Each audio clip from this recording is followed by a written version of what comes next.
My name is Amber, and I've never been one to draw attention to myself. At 25, I work as a manager at a travel company, where I've been for the past 3 years. My apartment is small but comfortable, just a short walk from the office. Every day follows the same peaceful routine. I wake up, go to work, return home, occasionally meet up with friends, and spend my weekends visiting my parents. Some might call my life boring, but I prefer to think of it as structured. Large crowds make me uncomfortable, and you'll never find me at wild parties or social gatherings. I like my quiet corner of the world, thank you very much. My sister Sarah, though? She's a different story entirely. Ever since we were kids, she's been the family spotlight. While I was hiding in the back row of school assemblies, she was front and center, starring in every theater production.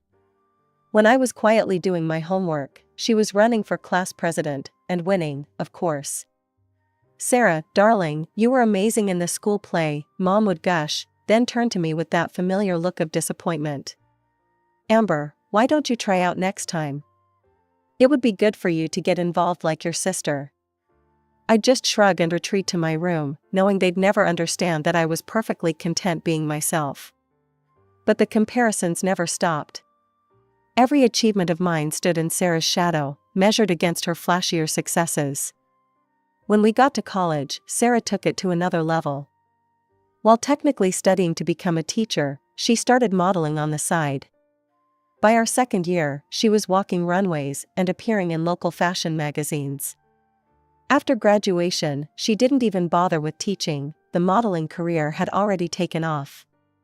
Then she met Marcus at one of her fashion shows. Rich family, expensive car, designer everything, the whole package. Suddenly, our family dinners turned into the Sarah and Marcus show. "You won't believe what Marcus got me," became her weekly opening line. One Sunday it was a diamond necklace, the next a new iPhone, then a designer handbag that cost more than my monthly rent.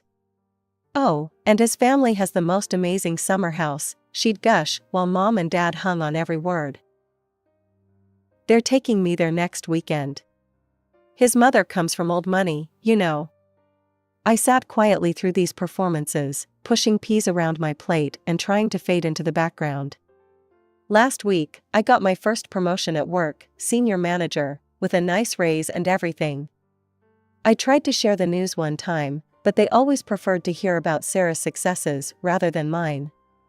Another Saturday rolled around, and I found myself walking up the familiar path to my parents' house. The morning air was crisp, and I could hear excited squealing coming from inside. Before I could even get my key in the lock, the front door flew open. Sarah burst out of the kitchen like a whirlwind, her face flushed with excitement. She was practically bouncing as she thrust her left hand in front of my face. There it was, a massive diamond ring that caught the light and scattered it across the walls. "He proposed," she shrieked, twirling around. "Marcus asked me to marry him." Mom and Dad emerged from the kitchen right behind her, both beaming. Mom was dabbing at her eyes with a tissue, mascara slightly smudged from happy tears. Dad had his arm around her shoulders, looking like he might burst with pride. "We're having the engagement party right here," Sarah, barely taking a breath. "Marcus's parents are coming, and all their relatives, and it's going to be absolutely perfect." "Congratulations," I said, genuinely happy for her. "That's wonderful news." But she was already moving on, pacing the living room with her phone in hand. "We need to make lists. The venue is settled, here, obviously. But we need to figure out the guest list. This needs to be impressive." Mom jumped right in. "What about Uncle Robert? He has that successful law firm now." "Yes, perfect," Sarah nodded vigorously. "And Cousin Emily, she's that cardiac surgeon in Boston. Oh, and Professor James, you know, Dad's brother who heads the chemistry department."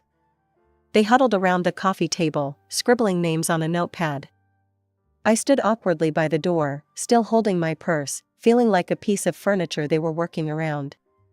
"What about Aunt Martha?" Dad suggested. My sister wrinkled her nose. "The one who works at the supermarket? No, absolutely not. We can't have Marcus's family meeting, people like that.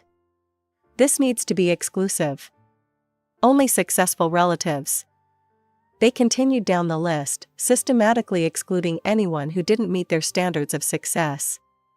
Factory workers, teachers, retail workers, all crossed off without a second thought. I couldn't help myself. Maybe it was the absurdity of it all, or maybe I just wanted to see what would happen.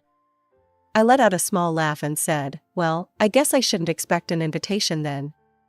Travel company manager isn't exactly going to impress anyone." The room went quiet.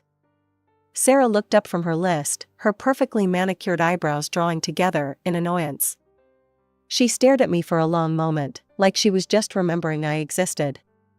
"Well," she said slowly, clearly choosing her words, "I suppose you'll have to come. Marcus knows I have a sister, and it would look strange if you weren't there." She turned back to her list, adding with a sigh, "It would be awkward to explain your absence." I felt like I'd been slapped. Not because of what she said, I'd expected something like that from her. No, what hurt was watching Mom and Dad nodding along, like this was perfectly reasonable. Like their younger daughter being invited to her sister's engagement party only to avoid awkwardness was the most natural thing in the world. The date was set, for weeks until the engagement party. I made the conscious decision to skip my usual weekend visits to my parents' house during this time. Every time I called, all I could hear was chaos in the background, Mom arguing with caterers, Dad discussing wine selections, and my sister's voice rising above it all, directing everything like a conductor with an orchestra. 3 weeks into the preparation frenzy, my phone lit up with Sarah's name. It was the first time she'd called since the guest list discussion.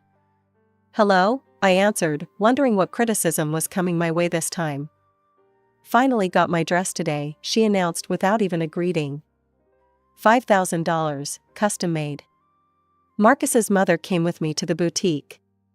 She said I look like a princess. I made a non-committal sound, something between and oh. "Listen," her tone shifted to that familiar commanding one I'd grown up with. "You need to get yourself something decent to wear. And I mean decent, not your usual thrift store look." "My clothes are perfectly fine," I started to say. "No, they're not," she cut me off. "You look like a scarecrow most of the time. I'm not having you embarrass me at my engagement party. Get something appropriate. And for God's sake, do something with your hair for once." Before I could even respond, the line went dead. I stared at my phone, feeling the familiar mix of hurt and anger rising in my chest. But somewhere beneath that, a small voice whispered that maybe she had a point. When was the last time I'd really dressed up for anything? The next day, I took a half day off work and went shopping. I visited several stores before I found it, a deep emerald green dress that fell just below my knees. The color made my eyes look greener, and the cut actually gave me curves I didn't know I had. The saleswoman helped me find the perfect shoes to match, and for the first time in years, I felt genuinely pretty when I looked in the mirror. Finally, the day of the engagement party arrived. I took extra care getting ready, even splurging on having my hair and makeup done at a salon. The stylist worked some kind of magic, transforming my usually straight hair into soft waves that framed my face perfectly.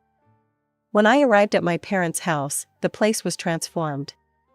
Fairy lights twinkled in the trees, and the front yard was filled with expensive cars I didn't recognize.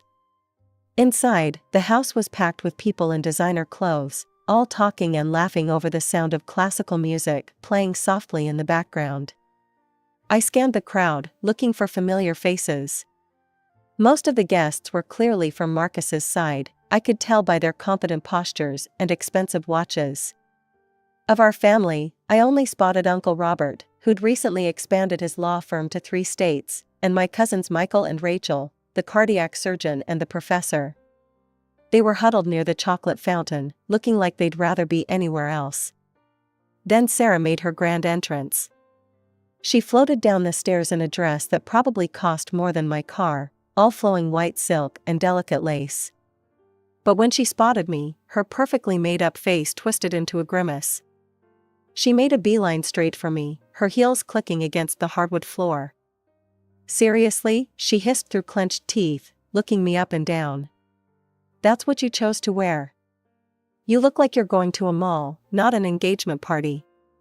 I glanced down at my emerald dress, the one I'd felt so confident in just an hour ago. Before I could defend my choice, I heard a warm male voice behind us. There's my beautiful fiancé. Marcus appeared with his parents in tow, him in a perfectly tailored suit, them looking like they'd stepped out of a luxury magazine. Sarah's transformation was instant and fascinating.